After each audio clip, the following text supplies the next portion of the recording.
मैं अंकुर सानी आपका होस्ट आपको लेके आया हूँ आपके अपने YouTube channel web coding with Ankur में।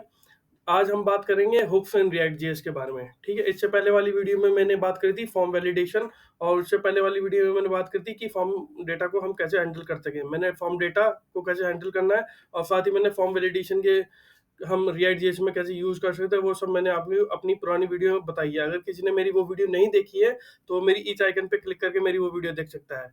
तो चलिए स्टार्ट करते हैं। आज की वीडियो का हमारा topic hooks and React JS.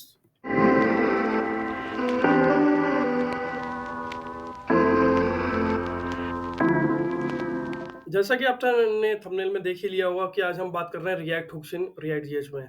मुझे आपको सबसे पहले आपको मे बी बहुत सारे पता होगा कि हुक्स कैसे यूज कर सकते हैं। मे बी मेरे इसमें ऑडियंस में ऐसे भी होंगे जिन्हें हुक्स नहीं आता है या वो नहीं जानते ये हुक्स दरअसल होते क्या है।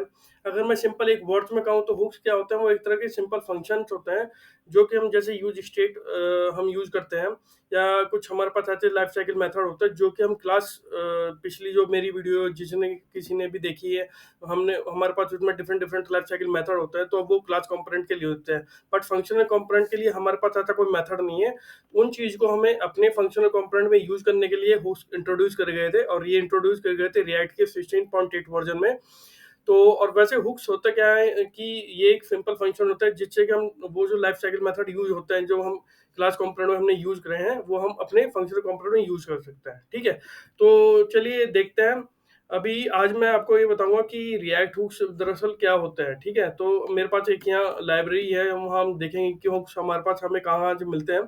तो चलिए चलते हैं। आप यहाँ देख सकते हैं मेरे पास यहाँ गिटहब है। आप उसको भी मैं लिंक शेयर कर दूंगा इसमें। आप जैसे कि यहाँ देख सकते हैं मेरे पास यहाँ रिएक्ट हुक्स की, यहाँ रिएक्ट बहुत सारे हुक्स है। यहाँ कैसे जाया जाता है वो मैं आपको बता दूंगा। ठीक है, आप यहाँ से पैकेज में जाइएगा और पैकेज में आपको यहाँ रिएक्ट मिलेगा। रिएक्ट के अंदर आपको यहाँ हुक्स मिलेंगे। ठीक है, ये हुक्स क्या होते हैं, स्मॉल स्मॉल फंक्शन होते हैं जो कि इंडिपेंडेंट टास्क होती है जो वो इंट्रोड्यूस करते हैं, जो वो करते हैं। ठीक है, जैसे यूज स्टेट क्या करता है, वो स्टेट मेंटेन करता है उसी विद इन कंपोनेंट में। ऐसे हमारे पास आप यहाँ देखते हैं मेरे पास यहाँ एक यूज कंटेस्ट है। ठीक है, आप यहाँ देख सकते हैं मेरे पास यूज स्टेट मेथड है, और आप यहाँ देख सकते हैं यहाँ यूज रिड्यूसर है, यूज रेफ है, यूज इफेक्ट। ये डिफरेंट डिफरेंट तरह के मेरे पास हुक्स होता है जो हम फंक्शनल कंपोनेंट में यूज करते हैं। ठीक है, अब दरअसल बेसिक प्रॉब्लम ये आती है कि हमें हुक्स यूज करने ही क्यों है। तो पहले मैं एक सिनेरियो आपको देता हूँ, फिर मैं आपको बताऊंगा कि हमें हुक्स यूज करने की जरूरत हमें क्यों पड़ी। तो चलिए चलते हैं अपने विजुअल स्टूडियो कोड की तरफ। ये जैसा कि आप देख सकते हैं मेरे पास यहाँ मेरा ये अपना पुराना पेज है, आप इस पेज से फेमिलियर होंगे। आज हम देखेंगे कि हमें जो हुक्स है रिएक्ट में हम क्यों यूज करते हैं। तो चलिए हम एक सिनेरियो क्रिएट करते हैं। तो मेरे पास यहाँ मैं क्या करता हूँ, मेरे पास एक यहाँ मैं यहाँ एक डिव लूंगा।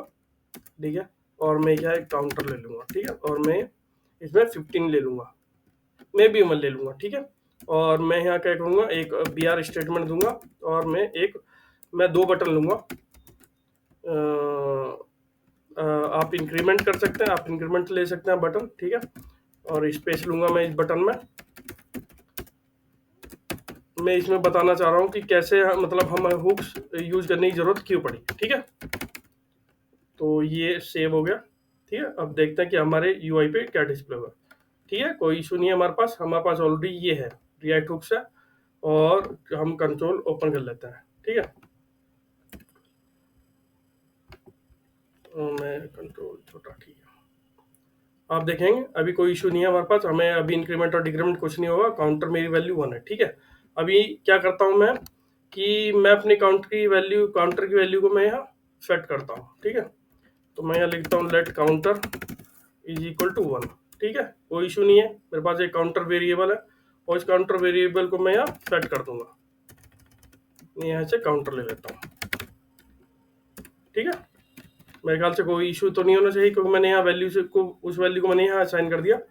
ठीक है, और देखते हैं अभी भी हमारे पास, रिलोड करूंगा। ये तो वार्निंग है, कोई इशू नहीं है। तो हम क्या करेंगे, इंक्रीमेंट और डिक्रीमेंट करना स्टार्ट करते हैं। ठीक है, तो मेरे पास मैं क्या करूंगा, एक फंक्शन क्रिएट करूंगा बटन के उस पर। तो मैं ऑन क्लिक पे इंक्रीमेंट नाम का एक फंक्शन क्रिएट करूंगा। ठीक है, और ये अभी मुझे इशू देगा, तो मैं एक फैट एरो फंक्शन यूज करूंगा। आप चाहे तो सिंपल फंक्शन यूज कर सकते हैं, पर मैं यहाँ एक फैट एरो फंक्शन ले रहा हूँ। तो इंक्रीमेंट लूंगा, और आई थिंक बहुत सारे लोगों को फैट एरो फंक्शन के बारे में पता होगा कि हम, क्योंकि फंक्शन फैट एरो कंस्टेंट होता है, बहुत स्पेसिफिक फंक्शन होता है, तो इसलिए हम इजीली यूज कर सकते हैं इसे as compare to other traditional function जो हमारे पास होता है। ठीक है, अब मैं क्या करूँगा, यहाँ लॉक करूँगा और चेक करूँगा कि क्या ये मेरा फंक्शन काम कर रहा है। क्लिक करूँगा और सेव करूँगा। ठीक है, और रिलोड करूँगा। ठीक है, तो इंक्रीमेंट क्लिक कर, देखिए मेरा फंक्शन क्लिक कर रहा है। ठीक है, कोई इशू नहीं है, मेरी वैल्यू काउंट टू 1 हो रही है। ठीक है, अब मैं क्या करूँगा, इसके क्लिक पे इसकी काउंट की वैल्यू को इंक्रीमेंट करूँगा। ठीक है, वो कैसे करेंगे, तो मैं क्या करूँगा, counter is equal to counter +1। ठीक है, सेव करूँगा और इसकी वैल्यू को सेव करूँगा और चलाऊँगा। ठीक है, और देखूँगा कि क्या मेरे यूआई में वैल्यू चेंज हुई है नहीं हुई है। तो चलिए देखते हैं, रिलोड करते हैं पेज को।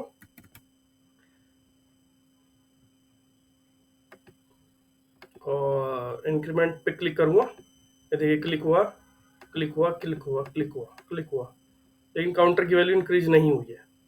क्यों नहीं हुई है, क्योंकि यहाँ मेरी वैल्यू काउंटर की इंक्रीज इसलिए नहीं हुई है क्योंकि मुझे यहाँ कंट्रोल नहीं लगाया है। ये मेरा फॉल्ट है, मुझे ये मेरी ये मेरा फॉल्ट है। चलिए देखते हैं कि क्या हमारी काउंटर की वैल्यू, ये मैं लिखना भूल गया था। कई बार गलतियां हो जाती है आदमी से, तो वो हम सुधार ही लेते हैं। ठीक है, बहुत सारे लोग गलती करते हैं, मैं भी करता हूँ, ऐसा नहीं कि मैं गलती नहीं करता हूँ, पर गलती कई बार अगर मेरे से कोई गलती हो जाती है तो आप मुझे बता दीजिएगा मेरे कमेंट बॉक्स में। ठीक है, तो कहाँ थे हम, तो देखते हैं, हमने यहाँ काउंटर को लिया है, काउंटर को इंक्रीमेंट किया है, इसके बटन के इंक्रीमेंट। तो चलिए देखते हैं क्या हमें शो होता है। मैंने रिलोड करा, पेज क्लियर करा। ठीक है, अब मैं इंक्रीमेंट पे क्लिक करता हूँ। ये देखिए, आप एक चीज देख रहे हैं कि मेरी जो काउंट की वैल्यू वो इंक्रीमेंट हो रही है, 4 5 6 7 8, और क्लिक भी हो रहा है।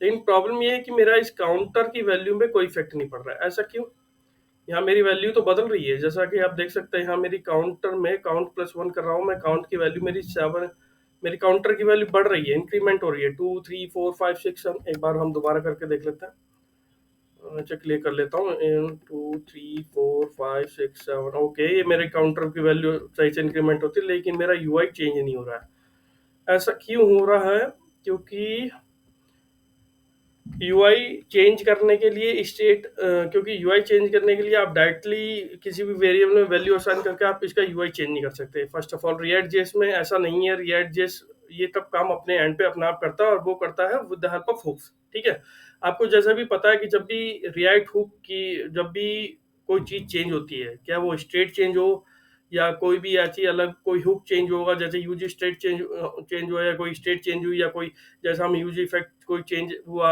या उसके अगेंस्ट में कोई डिपेंडेंसी चेंज हुई, तो क्या होता है उसके, वो क्या होता है यूआई को रीरेंडर करता है। पर यहाँ आप देख सकते हैं, ना तो यहाँ मेरे पास कोई स्टेट है, ना मेरे पास ऐसा कुछ है जिसकी वजह से यूआई रीरेंडर होगा। ठीक है, जब यूआई रीरेंडर नहीं होगा तो सिंपल सी बात है कि आपकी जो वैल्यू 1 है वो 1 ही रहने वाली है, रिफ्रेश तो होने वाली नहीं। क्यों, क्योंकि आपके पास कोई ऐसा हुक नहीं है, कोई ऐसी मतलब अच्छा कोई फंक्शन नहीं है जो कि आपके इस पूरे कंपोनेंट को रीरेंडर करे। ठीक है ना, क्योंकि पता है आपको रिएक्ट जेएस में ऑलरेडी कि जब भी हमारी कोई स्टेट अपडेट होती है विद इन अ कंपोनेंट, या कोई हमारी अच्छी हुक चेंज होता है, या हुक पे कोई अच्छी डिपेंडेंसी चेंज होती है, तो तब हमारा कंपोनेंट रीरेंडर होता है। पर यहाँ आपको पता है आप इंक्रीमेंट करते जा रहे हैं, लेकिन आपका यूआई तो चेंज ही नहीं हो रहा। वो इसलिए चेंज नहीं हो रहा क्योंकि आपका जो कंपोनेंट है वो रीरेंडर नहीं हो रहा। अब वो रीरेंडर होने के लिए क्या करना पड़ेगा, हमें हमें क्या करना पड़ेगा, हमें हुक का यूज करना पड़ेगा। ठीक है, अब आप समझे, जैसे आपने यहाँ वैल्यू असाइन कर दी, लेकिन यहाँ वैल्यू चेंज तो नहीं है ना, तो क्या करना पड़ेगा, आपको यहाँ हुक यूज करना पड़ेगा। तो चलिए, हुक की जरूरत हमें यहाँ इसलिए पड़ी, क्यों, क्योंकि हमारा यूआई चेंज नहीं हो रहा है। ये क्या, मेरा यूआई जो हुआ चेंज नहीं हो रहा है। ठीक है, मेरा सर्वर बंद हो गया, मैं इसे दोबारा स्टार्ट कर लेता हूँ। अब क्या करना पड़ेगा हमें, इसे यूआई के कोड, मतलब अब हमें क्या करना पड़ेगा, अब हमें, चलो इतना सर्वर स्टार्ट होता है इसलिए हम अपनी इस पे बात कर लेते हैं। अब आप देख सकते हैं कि यहाँ मैंने काउंटर को इंक्रीमेंट किया, लेकिन मेरी काउंटर की वैल्यू इंक्रीमेंट नहीं हुई। ठीक है, डिक्रीमेंट में भी नहीं हुई, क्यों, क्योंकि मेरा यूआई चेंज नहीं हो रहा। अब क्या करना पड़ेगा मुझे इसके लिए, अब मुझे इसके लिए हुक का यूज करना पड़ेगा। और मैं किस हुक की बात चेंज करूंगा, कर रहा था कि हमारा जो यूआई है वो चेंज नहीं हो रहा, ठीक है? वो इसलिए चेंज नहीं हो रहा क्योंकि हमारे पास कोई ऐसा मतलब फंक्शन नहीं है जो हमारे कंपोनेंट को री-रेंडर करे। कंपोनेंट जब री-रेंडर होगा तभी तो हमारी यूआई में वैल्यू चेंज होंगी ना।